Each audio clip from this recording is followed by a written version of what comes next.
Zeniora, kita balik lagi di sharing session bersama dengan Zeniora. Oke, guys, mungkin kalau sharing session yang kedua ini baju aku tetap sama. Jadi kalau pengen tahu beneran sama atau enggak baju aku, bisa lihat video yang sebelumnya, oke? Dan hari ini minumannya ada 2, guys. Jadi nggak mungkin kan kalau aku ngobrol sama gelas. Jadi aku perlu mengundang sesosok manusia yang tidak kalah tampan dengan narasumber kita yang sebelumnya. Silakan, Mas Fahri.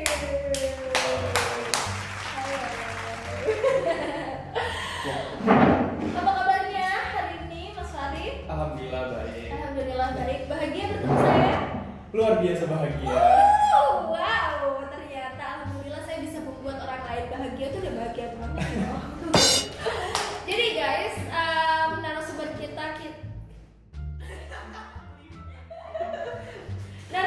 kita yang kedua ini adalah seorang mahasiswa, masih mahasiswa dari kampus ternama di Indonesia dan Surabaya dan sekitarnya, Universitas Erlangga. Universitas UNER, Universitas Erlangga, anak UNER.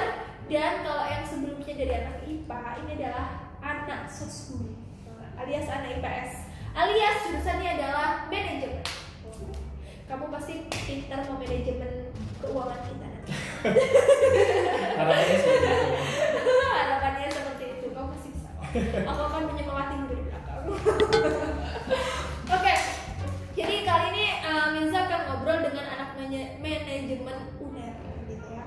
Kalau boleh tahu sebelum kita membahas lebih dalam tentang UNER dan manajemen, mungkin bisa cerita dulu deh Mas, kesibukan Mas Fahri sekarang apa? Oke, perkenalkan, aku Fahri dari manajemen angkatan 2017 Universitas Erlangga. Wow, kita seangkatan.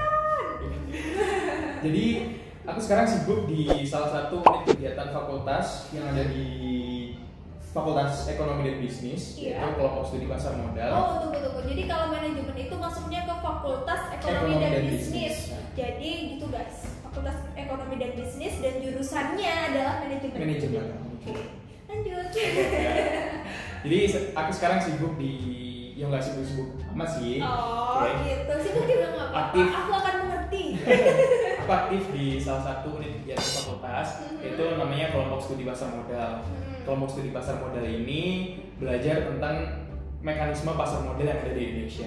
Mekanisme pasar modal yang ada di Indonesia, di situ belajar. Oke. Wow, luar biasa. Jadi selain kuliah, Mas Fahri ini juga aktif di organisasi tersebut yang menangani tentang persahabatan. Iya, salah satunya. Oh, kalau boleh tahu juga, Mas Fahri dulu masuknya dari jalur SNMPTN, SBMPTN atau mandiri?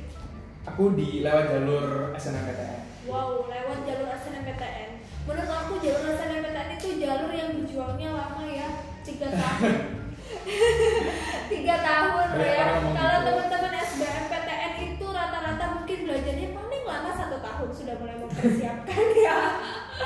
Rata-rata kalau aku lihat ya, observasiku di waktu SMA itu anak-anak yang sudah belajar soal SBMPTN dari kelas 2 SMA, oke Mas Fahri, itu adalah anak-anak yang keterima SNMPTN karena dia rajin belajar. Jadi Mas Fahri ini masuknya jalur SNMPTN. Oke. Boleh diceritain dong gimana dulunya gimana caranya bisa mempertahankan nilai selama 3 tahun? Oke. Apakah Anda adalah orang yang benar-benar memang rajin, kalau nilai rapotnya kekurangan 1 langsung nangis gitu, apakah gimana? Apakah Anda adalah orang yang gak pernah remet? Enggak sih. Aku jujur bukan tipe orang yang begitu rajin dengan belajar. Tapi karena memang Bawaan pinter? Enggak juga. Karena dari awal alhamdulillah tujuanku itu udah jelas, pengen masuk di manajemen. Okay. Tapi dulu belum tahu manajemen di universitas mana. Oh. Nah, jadi yang paling penting sih fokus dulu ke apa keinginan setelah lulus SMA. Nah, setelah itu kita bisa merancang, memanage bagaimana kita untuk mewujudkan cita-cita tersebut seperti itu. Oh gitu. Jadi yang pertama, yang paling utama dalam kehidupan ini adalah tujuan. Benar ya. Ketika kita sudah tentukan tujuannya, jalan, kita tinggal merencanakan jalan menuju tujuan itu. Kita bisa enak rencananya seperti itu. Seperti itu. Jadi kalau Mas Faridi dulu berarti waktu SMA adalah anak IPS. Aku anak IPS. Anak IPS yang memang konsisten. Iya, tidak berubah konsisten. haluan. Berarti jangan-jangan sudah menentukan tujuan dari SMP. Aku nanti mau masuk IPS dan nanti biar bisa masuk manajemen seperti itu? Enggak sih. Enggak, tujuan kuliah waktu SMA. Waktu SMA ya. Oke. Jadi anak IPS. Jadi Mas Faridi adalah anak IPS yang belajar selama SMA dan akhirnya masuk ke UNER jurusan manajemen. Luar biasa. Oke. Sesuai dengan yang teman-teman Zeniora dari Instagram udah dijanjikan, kita itu udah open Q&A guys, open Q&A dan udah banyak banget yang nanya nih teman-teman. Saya akan bacakan satu persatu, tidak berbareng. Pertanyaan yang paling menarik dari sekian pertanyaan, lifestyle anak manajemen tuh gimana sih? Masih boleh diceritain lifestyle-nya anak manajemen apalagi di Surabaya, dari Blitar. Apakah sempet kaget gitu dengan lifestyle yang ada di Surabaya? Jadi untuk lifestyle khususnya anak Fakultas Ekonomi dan Bisnis ya, itu sebenarnya tergantung di lingkungan kita sih. Karena di Fakultas Ekonomi dan Bisnis ini ada budaya organisasi di mana ya memang harus diwajibkan untuk, bukan diwajibkan sih, tapi lebih baik untuk rapi. Nah, kemudian untuk lifestyle-nya ya rata sih menurut aku. Mulai dari yang memang anaknya itu yang biasa sampai yang high, ya memang ada. Tapi gitu. Mereka tetap bisa membaur untuk jadi satu di fakultasku. Oh, seperti itu. Jadi nggak mesti karena ada anak-anak yang high class gitu, terus kita jadi semuanya harus high class seperti mereka, harus memakai barang-barang branded, harus pergi ke tempat-tempat luar biasa gitu, nggak harus ya berarti ya. Jadi sebenarnya teman-teman dari manapun kalian berada nggak usah takut kuliah di kota Surabaya, betul? Yang penting tinggal bagaimana kita berani untuk untuk pada akhirnya berbaur dengan semua orang. Betul. Jadi bagaimana kita akhirnya berani berbaur dengan semuanya. Oke. Selanjutnya saya akan bacakan pertanyaan selanjutnya. Ini anak SMA yang berpikir sangat cepat. Apa aja tugas-tugas yang biasa dikasih di Fakultas Manajemen? Jurusan manajemen. Ya, jurusan manajemen maksud aku. Oke. Wow. Jadi untuk di mungkin dia lebih pengen tahu manajemen itu belajar apa aja, sehingga tugas-tugasnya itu apa gitu. Oke. Mungkin seperti itu. Jadi untuk di manajemen yang ada di Universitas Airlangga itu terbagi menjadi 5 konsentrasi, yaitu manajemen keuangan, manajemen sumber daya manusia, manajemen pemasaran, manajemen operasi, dan juga manajemen kewirausahaan. Untuk keuangan pastinya udah jelas bagaimana kita mengatur yang khususnya keuangan yang ada di perusahaan. Oke, sebentar. Berarti kita belajar itu semua 5-5-nya. Dibagi 5 yang nantinya bisa teman-teman pilih kalau masuk jurusan manajemen itu di semester 6.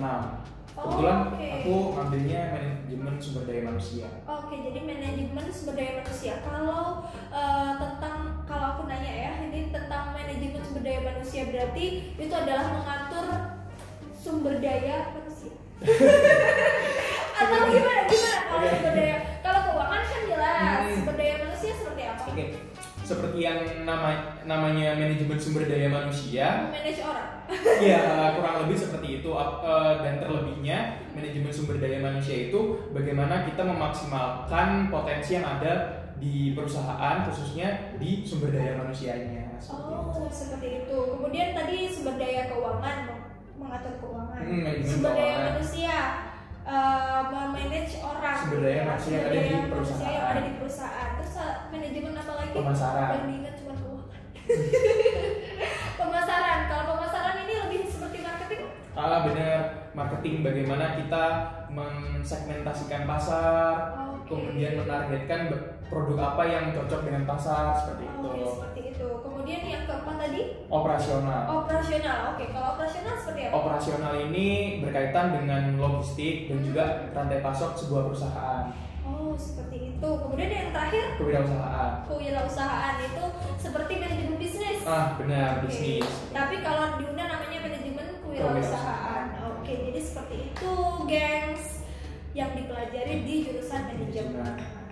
Enak nggak sih Kak jadi anak jurusan manajemen? Oke. Kak? Setiap jurusan pasti ada enak dan nggak enaknya. Betul. Kalau menurutku enaknya di kita itu, khususnya Fakultas Ekonomi Bisnis, teman kita bisa banyak dari mana aja. Bahkan kan ada mahasiswa internasional juga. Oke. Nah, kemudian nggak enaknya ya kalau ini karena aku udah semester 6 itu, dan khususnya di manajemen sumber daya manusia itu banyak banget tugas untuk ngejurnal. Nah, Oke, sepertinya itu juga akan dialami oleh semua mahasiswa ya, Kak ya. Memang resiko menjadi mahasiswa itu kayak gitu. Iya, dan itu harus dilewati. Iya, harus Karena dilewati dan depan pasti bisa terlewati.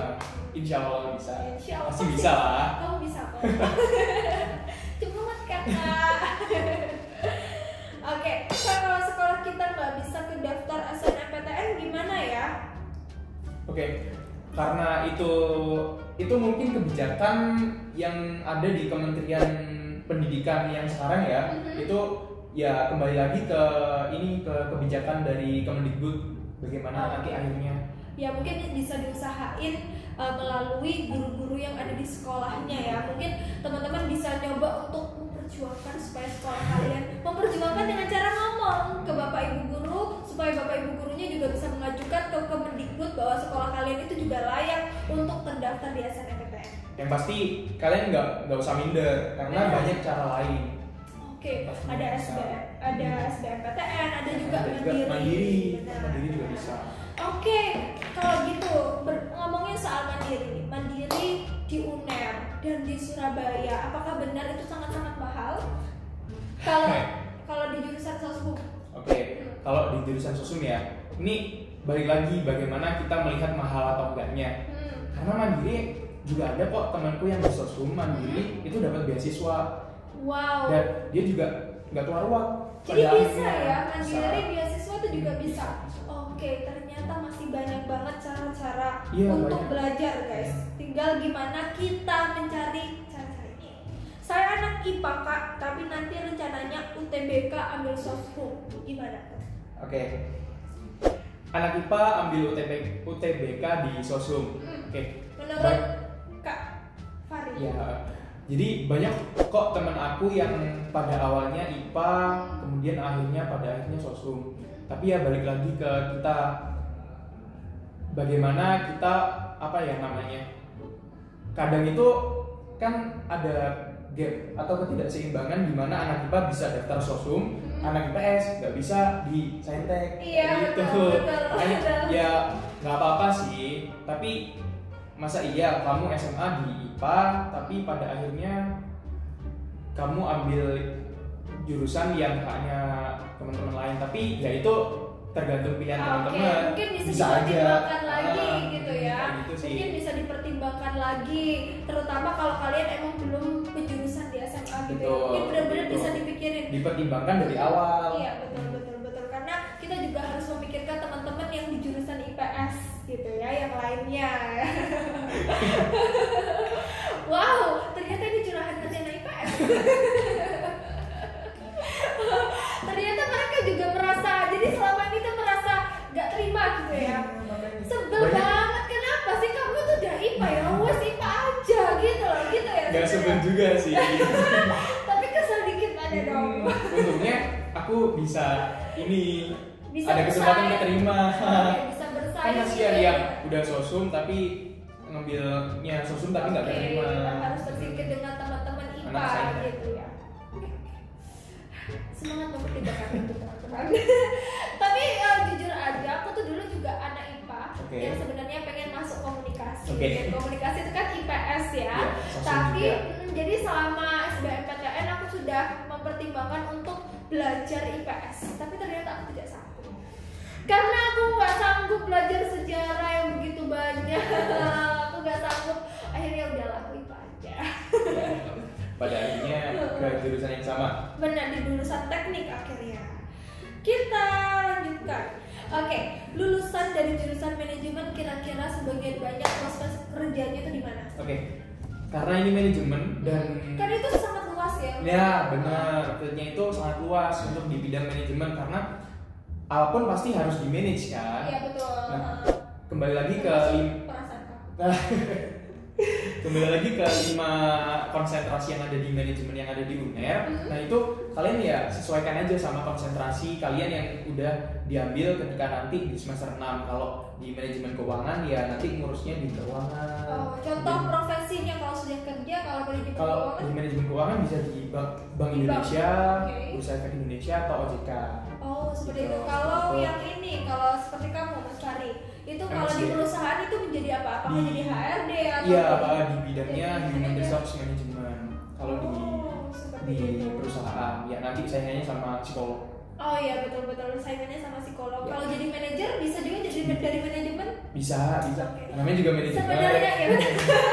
Sebenarnya bisa di mana aja guys untuk prospek kerjanya, tergantung kita aja. Pengen di mana? Oke. Dari sekian banyak jurusan manajemen, kita tahu jurusan manajemen itu nggak cuma UNER aja. Iya. Ada UNESA, ada manajemen betul? Saya kurang tahu. Iya, ada UNESA, ada manajemen. Kemudian di ITS ada juga yang namanya manajemen bisnis. Kemudian belum lagi universitas-universitas swasta yang lainnya, UI, UGM, semuanya, hampir semua universitas itu punya yang namanya jurusan manajemen. Gimana sih? Apakah kamu nggak merasa? Apakah peluang kerjanya itu masih banyak dengan segitu banyak lulusan yang ada? Oke. Gimana? Oke. Jadi benar apa yang dibilang tadi kalau jurusan manajemen itu memang banyak banget di Universitas Indonesia. Tapi kan kesempatan itu nggak cuma setelah kita lulus. Oke. Jadi ketika kita kuliah itu banyak kesempatan misalnya magang, kemudian part-time dan juga kerja-kerja lain yang itu menunjang jurusan kamu sehingga kita punya pengalaman setelah lulus nanti yang itu bisa jadi pertimbangan perusahaan. Oh, jadi cara mengatasi dengan segitu banyaknya pesaing kita di Indonesia adalah dengan mencuri start. Benar. Mencuri start ketika kita masih kuliah, teman-teman. Jadi ketika kita sudah lulus, kita tidak lagi dikatakan fresh graduate karena pengalaman kita sudah banyak. Kita fresh graduate tapi udah ada pengalaman. Iya, betul. Fresh graduate tapi sudah banyak pengalaman. Jadi caranya kalau kita ada di jurusan yang pasaran, kita colong start, kita cari pengalaman sebanyak-banyaknya supaya kita tuh memiliki nilai lebih ketika masuk ke suatu perusahaan. Karena emang waktu kuliah kesempatan banyak banget. Oke, benar. Freelance gratisan. Tapi sebenarnya bukan cuma uangnya yang dicari, tapi pengalaman. Yang paling penting itu pengalaman. Cari pengalaman sebanyak-banyaknya waktu jadi mahasiswa. Sip. Selanjutnya, suka duka menjadi anak yang rantau, anak rantau yang jauh dari orang tua. Gimana nih? Aku mau tahu dong waktu awal-awal merantau kira-kira ini nggak homesick? Kangen mama nggak di rumah? Karena apa ya? Karena Blitar itu tidak terlalu jauh dengan Surabaya ya. Iya. Tapi dulu. Jadi kamu PP? Enggak. Jadi dulu emang homesick sih, homesick pasti dengan karena kan awalnya nggak pernah merantau jauh dan tinggal jauh dari orang tua kan, belum sih. Tapi lama kelamaan bagaimana kita dapat ini lingkungan pertemanan, kita dapat kegiatan yang akhirnya mendukung kita di sini. Akhirnya ya kita akhirnya flow aja di sini. Tapi menurut kamu kalau seumpama nih di Blitar itu sebenarnya ada universitas negeri atau ada Universitas Erlangga cabang Blitar dan ada Universitas Erlangga di Surabaya, kamu lebih memilih mana, merantau atau tidak merantau? Seperti apa yang saya baca, lebih baik merantau. Karena itu akan lebih banyak menambah pengalaman kita. Luar biasa. Karena kalau kita tetap di daerah kita nggak akan keluar dari zona nyaman kita. Oke, betul sekali. Terus waktu kamu pertama kali merantau Blitar dan Surabaya, menurut kamu ini nggak kayak lebih gaya hidupnya mahal banget atau nggak dibandingkan dengan Blitar? Kamu sempet kaget nggak dengan seperti itu?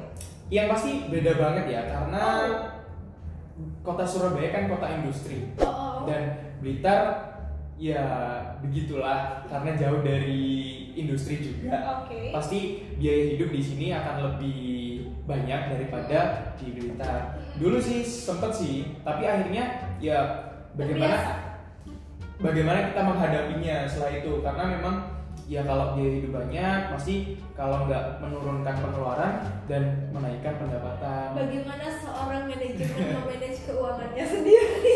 Iya. Berarti tetap bisa dihadapi dong ya, tetap bisa diakali. Semua masalah pasti ada jalan keluarnya. Oke, Mas Fahri, kalau kita ngomongin biasanya nih anak-anak SMA banyak banget ya yang memikirkan tentang uang kuliah. UKT anak manajemen kalau boleh tahu kisaran berapa? Apakah itu juga disesuaikan dengan gaji orang tua atau kalau di jurusan manajemen UNER itu udah dipatenkan gitu? Oh iya. Jadi kalau di Universitas Airlangga khususnya di Fakultas Ekonomi dan Bisnis itu ada golongan-golongannya. Golongan 1 sampai golongan 4 sesuai dengan penghasilan orang tua. Kalau golongan 1 itu 0 sampai 500.000. Oh, jadi ada nolnya, memungkinkan. Wow. Dan golongan yang paling tinggi itu 14 juta. Golongan paling tinggi adalah 14 juta, golongan 4. Jadi untuk masalah UKT tetap disesuaikan dengan gaji orang tua. Bisa mungkin juga kalian bisa rupiah. Dan kan juga banyak beasiswa. Betul. Apalagi di Universitas Airlangga ya pasti banyak sekali tawaran beasiswa. Kalau boleh tahu nih, kalau di manajemen kan, apakah ketika masuk itu juga ada syarat TOEFL atau seperti itu?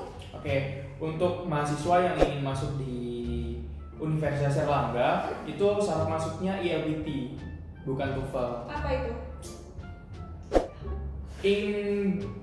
English Language Proficiency Test. Jadi itu sedikit di bawahnya TOEFL. Oh, seperti itu. Untuk passing grade-nya 450. Itu yang ingin masuk. Itu buat tes masuknya. Oh, masuknya ada tes ILBT. Tapi kalau kalau sudah diterima kemudian tes tapi tesnya itu nggak lulus, itu masih bisa mengulang lagi. Bisa mengulang. Oh, tetap diterima. Cuman ngulang terus nanti sampai ngulang. Betul ya. Dan kalau untuk lulusnya itu tes TOEFL. Jadi syarat utamanya tetap untuk masuk di jurusan apapun kayaknya ya di Universitas Airlangga itu adalah lolos melalui 3 jalur itu tadi, SNMPTN, SBMPTN atau Mandiri. Itu aja dulu gitu ya.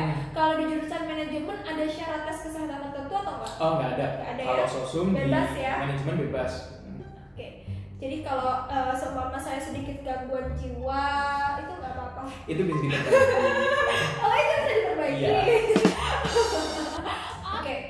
Oke. Kalau gitu sekarang aku pengen ngomongin setelah Mas Fahri ini kan udah semester 6. Udah semester S1 ya, berarti S1. sampai semester 8. 10? Oh, jangan sampai.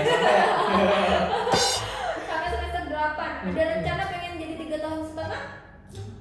Kalau ada jalan. Oh, kalau ada jalan atau mungkin santuy aja ya Mas ya, kita menikmati masa kuliah gitu. Yang penting setelah lulus kita udah siap di dunia kerja. Oke. Jadi kalau Mas Fahri ini lebih mementingkan yang penting udah waktu lulus itu kita siap kerja. Benar. Jadi kalau Mas Fahri ini setelah lulus S1 nggak ada pikiran untuk nggak ada pikiran. Ada pikiran dong. Ada pikiran tetap ada. Oke, maksudnya ada rencana nggak untuk lanjut sekolah lagi S2 ada S2 manajemen kan? Ada di Universitas Airlangga ada. Tapi mungkin pengen lebih dulu? Pengen lebih ke ini sih, menambah pengalaman dulu. Oke, jadi pengen menambah pengalaman, jadi pengen kerja dulu. Untuk masalah S2-nya mungkin nanti bisa berdikkat kerja. Iya benar. Okay. Ya sambil kuliah, sambil duduk. Oke, kalau boleh tahu. Siap. Kalau boleh tahu ya, Mas Fahri, cita-citanya sebenarnya Mas Fahri ini pengen jadi apa? Oke. Kalau bertanya soal cita-cita. Oke. Bertanya soal cita-cita ya. Mungkin untuk saat ini nggak ada yang spesifik sih, tapi garis besarnya setelah nanti lulus, aku pengen kerja dulu, nambah pengalaman, nambah relasi. Untuk kerjanya di mana belum ada kayak aku pengen masuk di perusahaan ini dan menjadi seorang pemilik atau menjadi manajer atau apa gitu, ada nggak? Ada sih, tapi privasi aja. Ya. Oke. Nambah jadi pengalaman. Sudah ada ya perusahaan yang pengen dituju gitu. Pengalaman, nambah relasi untuk akhirnya nanti kita kan tahu ilmunya, kita buka sendiri. Oke. Kita bisnis Oh, sendiri. jadi akhirnya adalah pengen membuka perusahaan Lapangan sendiri, usaha. pengen membuka Amin. lowongan kerja untuk orang lain. Iya. Benar-benar. Oke. Oke, jadi intinya kalau saya tadi garis besarnya, Mas Fahri ini nggak kapok untuk rantau, betul? Nggak kapok. Nggak kapok sama sekali. Kapok. Senang. Pengen yang lebih jauh. Oh, pengen yang lebih jauh. Anda menantang. Oh, pengen yang lebih jauh ya. Jadi nggak kapok sama sekali, walaupun Mas Fahri ini adalah dari Kota Blitar, yang mana banyak sekali anak-anak Blitar yang merasa aku ini dari daerah, nggak berani ke Surabaya. Ternyata enjoy dan senang dan ketagihan untuk merantau, betul ya. Sekarang tolong dong kasih kesemangat untuk adik-adik yang ada di daerah manapun yang ada di Indonesia yang pengen kuliah di Kota Surabaya, Kota Jakarta, Kota Bandung, dan kota-kota manapun. Dan motivasi supaya mereka nggak takut untuk menjadi anak rantau. Silakan. Nah, jadi untuk teman-teman yang dari daerah, yang dari luar kota besar, jangan takut untuk bermimpi tinggi dan jangan takut untuk keluar dari zona nyaman kalian, karena hal itulah yang akan membuat kalian lebih berkembang dan mimpi kalian tercapai. Seperti itu. Seneng banget inspirasi. Alisnya boleh diminta. Iri loh, aku bikin alis 2 jam. Anda berapa menit? Aku nggak usah bikin, udah jadi. Oke, guys, jangan lupa untuk cepet-cepet daftar ikutan di Zeniora, karena sebentar lagi kalian akan menghadapi UTBK, yang mana berarti kalian harus banget memperbanyak latihan soal. Benar. Oke. Terus Mas semangat. Fahri dulu waktu kan SNMPTN, pasti sebelum keterima di SNMPTN mempersiapkan dong untuk SBMPTN. Mempersiapkan. Nah, persiapannya itu dengan cara latihan soal, betul? Benar. Dan ikut tryout, betul? Dulu di sekolah disediakan. Oke, disediakan dari tryout ya. Dari keren. Oke, jadi tryout adalah salah satu solusi supaya kalian bisa mengukur kemampuan